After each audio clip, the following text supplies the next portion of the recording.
అధ్వాన్నంగా మారిన శాంతి భద్రతలకు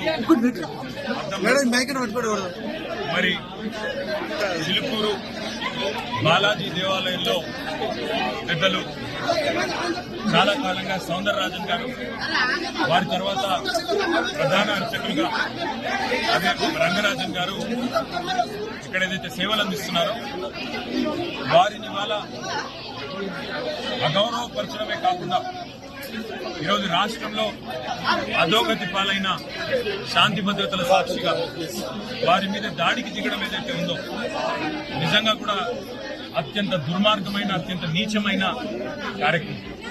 ఇది ఎవరు చేసినా, ఏ పేరిట చేసినా, ఏ ఎజెండాతో చేసినా శాంతి భద్రతల విషయంలో మాత్రం ఉక్కు పాదంతో వ్యవహరించాల్సిన బాధ్యత రాష్ట్ర ప్రభుత్వం మీదనే ఉంటుంది.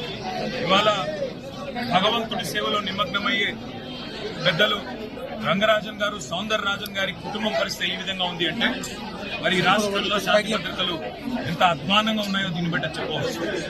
ఖచ్చితంగా ఈ దాడికి పాల్పడ్డ వాళ్ళు ఏ ముసుగులో ఉన్నా, ఏ జెండా పట్టుకున్నా వారిని కఠినాతి కఠినంగా చట్టపరంగా శిక్షించాలని చెప్పి రాష్ట్ర ప్రభుత్వాన్ని డిమాండ్ చేస్తూ భవిష్యత్తులో కూడా ఇలాంటి సంఘటనలు పునరావృతం కాకుండా కఠినంగా చర్యలు తీసుకోవాలి, కఠినంగా సమీక్షించి పూర్తి స్థాయి భద్రత కూడా అవసరమైతే వారికి ఏర్పాటు చేయాలి. ఎందుకంటే చిలుకూరు బాలాజీ ఆలయం ఇవాళ లక్షలాది మంది అభిమానులు వారికి ప్రపంచవ్యాప్తంగా ఉన్నారు.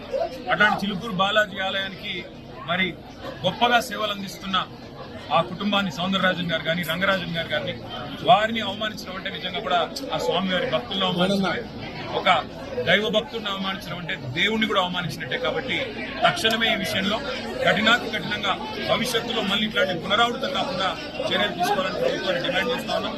ఆ సౌందరరాజన్ గారికి, రంగరాజన్ గారి కుటుంబానికి మేము పూర్తి స్థాయిలో అండగా ఉంటామని చెప్పి తెలియజేస్తాం. Thank you.